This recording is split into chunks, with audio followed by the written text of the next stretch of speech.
अस्सलामु अलैकुम दोस्तों। हर राज के पीछे एक कहानी होती है और हर कहानी में छुपी होती है सच की एक परछाई। वेलकम टू साइलेंट डॉसिए, जहां हम खामोशी से खोलते हैं वो फाइल्स जो दुनिया भूल चुकी है। Mystery, crime, hidden truths. चलिए शुरू करते हैं।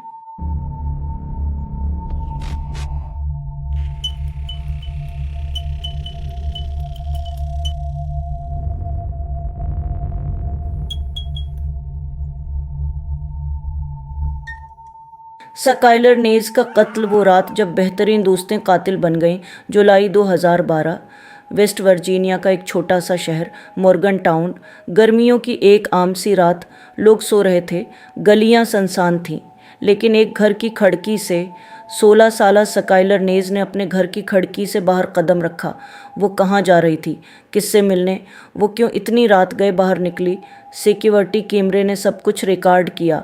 स्काइलर का साया अंधेरे में गायब हो गया, दो और सायों के साथ, और फिर वो कभी वापस नहीं आई। ये कहानी है स्काइलर नेज की, इस लड़की की जो अपने ही बेहतरीन दोस्तों के हाथों मार दी गई।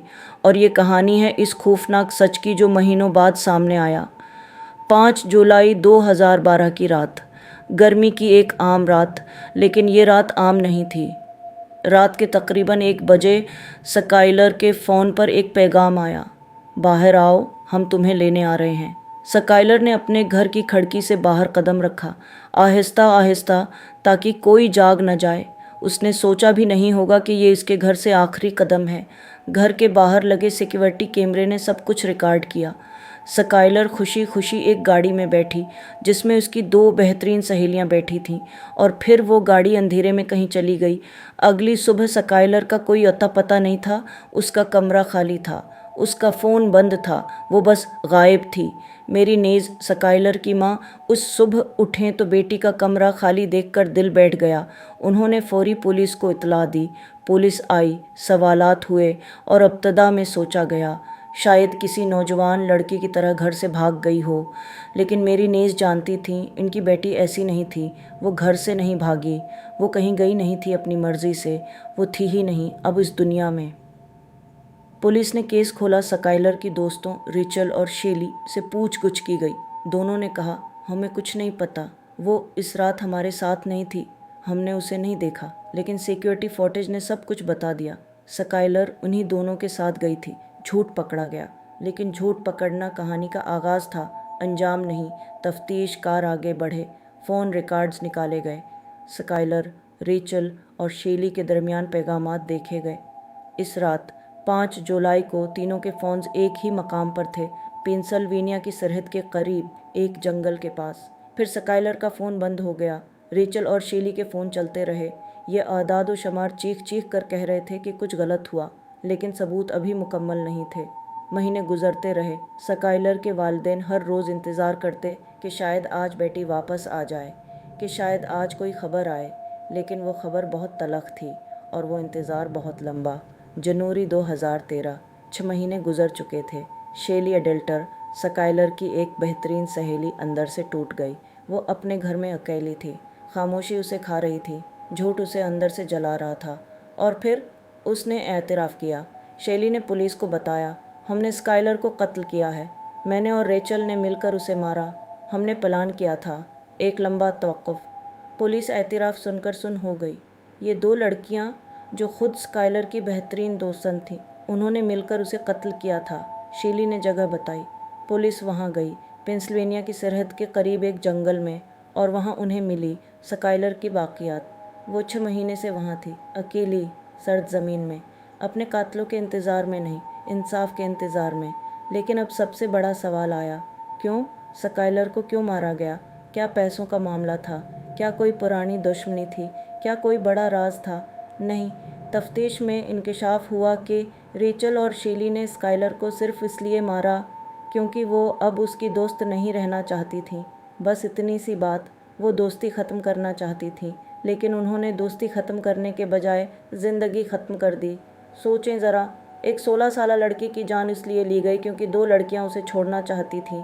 ये वो लम्हा है जब इंसानी ज़हन ये सोचने पर मजबूर हो जाता है कि क्या वाकई इंसान इतना बेरहम हो सकता है। जवाब: हाँ, और ये केस उसका सबूत है। रेचल और शेली दोनों पर कत्ल के इल्ज़ामात आयद हुए। शेली एडल्टर ने पहले गुनाह कबूल किया। उम्र कैद की सज़ा सुनाई गई, लेकिन 30 साल बाद पैरोल की दरख्वास्त का हक दिया गया। रेचल शायरस ने भी गुनाह कबूल किया। उसे भी उम्र कैद की सज़ा मिली और वो कम अज़ कम 2031 तक रहा नहीं हो सकती। अदालत में जब फैसला सुनाया गया, स्काइलर के वालिदैन ड्यू और मेरी नेज़ वहाँ मौजूद थे। मेरी नेज़ ने अदालत में कहा, मेरी बेटी का कत्ल इसलिए हुआ क्योंकि उन्हें उसे दोस्त रखना पसंद नहीं था, लेकिन हम उसे हमेशा याद रखेंगे। स्काइलर हमारे दिलों में हमेशा ज़िंदा रहेगी। ड्यू नेज़। स्काइलर के वालिद बहुत कम बोल सके, आंखें भर आएं। एक बाप का दुख जो अल्फाज में बयान नहीं होता। स्काइलर नेज़ की मौत ने सिर्फ एक ख़ानदान को नहीं तोड़ा, उसने रियासत वेस्ट वर्जीनिया के कवानीन को बदल दिया। इस केस के बाद वेस्ट वर्जीनिया में स्काइलर का कानून लाया गया। इस कानून के तहत लापता बच्चों के लिए अलर्ट सिस्टम को बेहतर बनाया गया। पुलिस को लापता नाबालिग बच्चों के केसेस को फौरी और संजीदगी से लेना लाजमी करार दिया गया। स्काइलर के वालिदैन ने अपने दर्द को ताकत बनाया। उन्होंने अपनी बेटी का मुटने नहीं दिया। उन्होंने उसे हमेशा ज़िंदा रखा, अपनी कोशिशों में, अपनी मोहब्बत में। स्काइलर अब नहीं है, लेकिन उसका नाम हर इस बच्चे की हिफाजत कर रहा है जो लापता हो सकता था और जिसे वक्त पर ढूंढा जा सकता है। स्काइलर नेज़ की कहानी हमें एक सबक देती है कि ख़तरा हमेशा बाहर से नहीं आता। कभी कभी ख़तरा वहाँ से आता है जहाँ से हम सबसे ज़्यादा महफूज समझते हैं, अपनी दोस्ती से, अपने करीबियों से। एक 16 साला लड़की जो बस जीना चाहती थी, अपने ख्वाब देखना चाहती थी, उसे इन लोगों ने छीन लिया जो उसे यार और दोस्त कहते थे। आज स्काइलर हमारे दरमियान नहीं, लेकिन उसकी कहानी हमेशा ज़िंदा रहेगी। अगर आज की वीडियो ने आपको सोचने पर मजबूर किया तो लाइक करें, चैनल सब्सक्राइब करें और उस कहानी को इसलिए शेयर करें ताकि स्काइलर का नाम ज़िंदा रहे।